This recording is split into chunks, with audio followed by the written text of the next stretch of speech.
Hi, very good afternoon. It's Gene from Mavstar.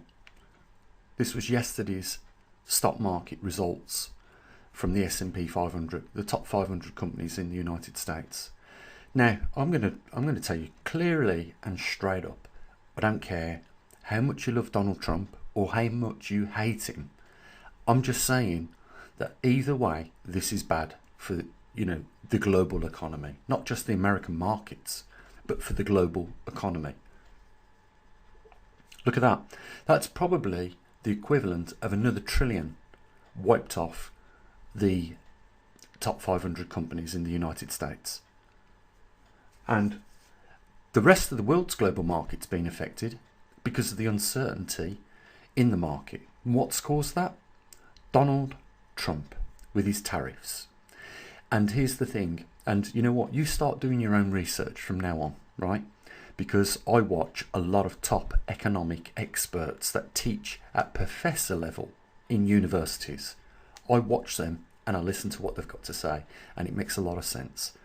What Donald Trump has done by pausing the tariffs for 90 days has left the market uncertain, and that's why markets are tanking like they are right now.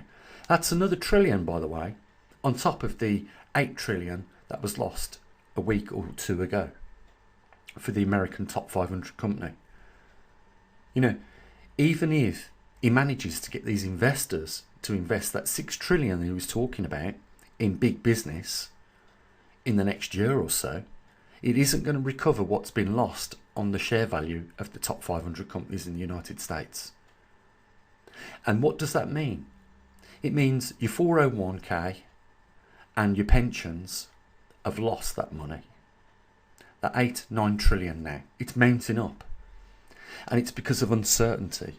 Now, be honest with yourself, right? I don't care if you love Donald Trump. Good. If you hate him, that's fine. It doesn't matter to me. At one bit or the other.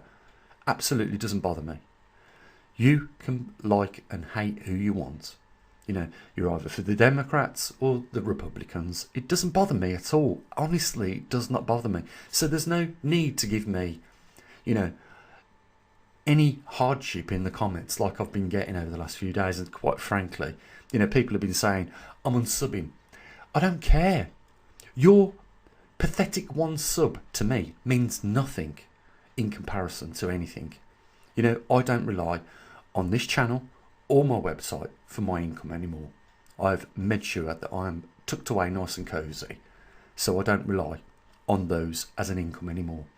And all that's going to do, the least people that support the channel and the least people that support the website just means the least information people are going to get. I've been talking about this for years on this channel, just talking about the finances for a quick minute, and then we'll get back onto what we should have been talking about, which is what's going on with the stock markets. Yeah. You know what? I've been telling people, if a few people support, I'll keep delivering the information. But we don't even get a few people these days. Some days we go 2 or 3 days, and then all of a sudden a couple of quid turns up in the PayPal account. That's pitiful. No one can run a business like that. And we can't run an observatory, certainly like that. And if we've got 59,000 subscribers, and the best we can do in a few days is a couple of dollars, then that's shame on everyone, really. What a pitiful performance that is. I'm the only person, as far as I'm aware, on the internet that is divulging the location of the magnetic North Pole. I invested 10 years of my time into this, and when I see a couple of dollars over a few days come in, that's a slap in my face, and I don't feel like doing anyone a favour, I'll be honest. But that's enough ranting about that. There is a link down there if you want to change things, and really the time is ticking. I promise you that. I am not giving away my time anymore to this YouTube channel for free. It's not for free anymore. You've got to support it if you want to get it. That's as simple as that. The links are down there. I don't need to say another word. Getting back to this stock market crashing. How many more days like this can, the markets put up with these massive downturns? What the market needs is stability. Not we'll come back in 3 months or 90 days after the pause, and then we'll decide what we're going to do from there on. Because that just leaves business companies around the world, excuse me, unwilling to invest in future markets, like, spending 2 years building a factory in one of the states in the United States to produce, chips or cars or whatever, pharmaceuticals. No one's going to invest in the next 90 days in America whatsoever unless there is a clear understanding of what the tariffs are going to be and how long they're likely to stay. What the market is demanding right now from the White House is stability, not in the wind. Could be here, could be there, could be anywhere. They don't want that. If they're prepared to invest billions of pounds in industry, in any sector at the moment, be it in America or be it in China or be it in the UK or Europe, wherever, they want market stability. And as long as Donald Trump keeps, throwing popcorn in the air without anything solid backing it up, no one's going to invest. So, what does this mean then for the average Joe, me and you? Well, we need to take measures to protect ourselves. You know what? Our pensions are being walloped at the moment because it doesn't matter what country you're involved in. Very likely the investor of your pension probably has offshore investments in probably one of the 500 S&P companies. So your pension is taking a clapping right now. When we see, trading like this, like we did yesterday, will it be any better? We're going to find out in the next couple of hours, around about 3 o'clock UK time, when the American markets open. Are we going to see it tank like this again and lose another trillion? Or are we going to see it recover to some degree? You know what? I can't make a prediction on it because it could go easily either way at this point. The markets are unpredictable. And that's why, S&P 500 is losing money at the moment. But whether you like Donald Trump or you hate him, that's irrelevant. You need to think about how this impacts you. And when you see the markets go down like this, it's impacting you. So what you need to do is take precautionary measures now. What can you do? I told you what to do. I told you this was coming. It had nothing to do. I knew this was going to happen. I told you time and time again over the last 5 years, the best thing to do is stop hoping that, you're going to see a silver lining in the cloud one day. You got as much chance as winning the lottery. I told you what to do, and I'll tell you again right now what to do. Sell that house in the city. If you're living in the city, get out of there. ASAP, leave Dodge right now. And get yourself a small holding, which should be affordable because, in some states, as far as what I've seen over the last couple of years, you can get a right great deal for not a lot of money. You should have equity in your house if you live in the city. It might be all equity. You might have paid your mortgage off years ago. But staying in the city is dangerous for you, your family and your loved ones and your friends. And the reason why is because when shit hits the fan, cities are not sustainable. I'll say it again. Cities are not sustainable. You can't grow enough vegetables in the city and breed enough livestock in the city to support the amount of people that live there. If you are prepared to live a more humble life and be happier with the smaller things in life, which are incidentally the important things in life, then you should be looking somewhere rural to get yourself a homestead set up. Grow some of your own food, have a few chickens, have a few other types of livestock, and just live a modest lifestyle. Dump that city job because, let's face it, it's not guaranteed for life anymore, is it? You might need another 4 jobs before you're able to pay off your mortgage, and that's if something like what is in the pipeline doesn't come sooner.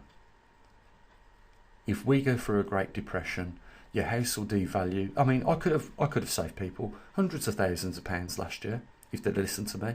Now, you know what? They're hundreds of £1,000s worse off because their house is devalued as a result of not acting, when they should have. And guess what? This is like an addictive gambling thing that's going on with these people, because right now they're saying, well, we've lost so much money, we're committed, we might as well go all in. Well, why not? Go all in and lose everything. That must be, a real logical approach to, saving your skin. No. Evaluate the situation. Look at the possibilities of things getting worse. If they are, then I would take, I'm not giving you financial advice here, by the way, but you know what?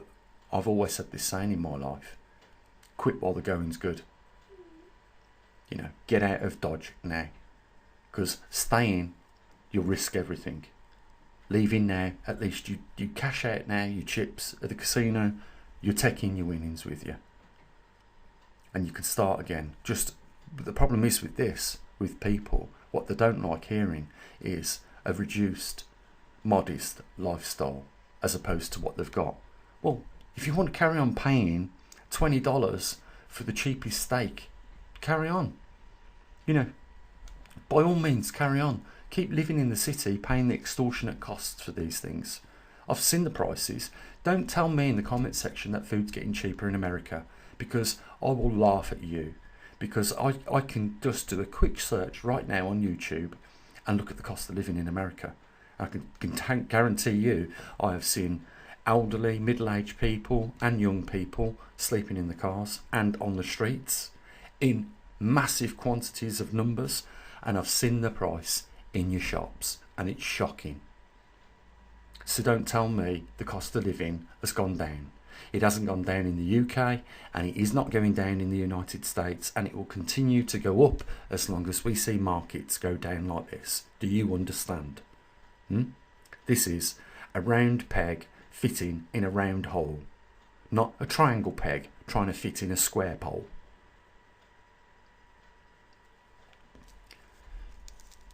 Well, let's see. Let's see how the rest of this week pans out, but more so, let's see within a couple of hours what happens when the S&P opens, the American stock markets. Let's watch the S&P. Because the Dow, the Nasdaq, they're all down. 2.48%, the Dow is down. The Nasdaq, 2.55%. You don't want to see this happen too frequently. Because that Great Depression, I'm not talking about a recession, the Great Depression is at your door, and it wants to come in. You need to make a contingency plan right now, because this is not looking good. On top of everything else, pole shift, climate change, could go on and on and on. But I'm afraid, a lot of this stuff that I talk about falls on people's deaf ears. And, I can only revert back to what the Bible says, that during a period of hardship, it's known as revelations in the Bible, that people will have ears. They will definitely have ears, but they won't be able to listen. And they will have eyes, but they won't be able to see. And from what I can gather, that is exactly a perfect description of this situation right now. People know what's going on. They know what's wrong and right. And they're failing to act. Link down there if you want to help support us. The only other thing for me to say is, you know what? You better look after your family. And I hope you've made some provisions and put them aside for that rainy day, because the clouds are getting darker and darker in the sky. As always, bye for now.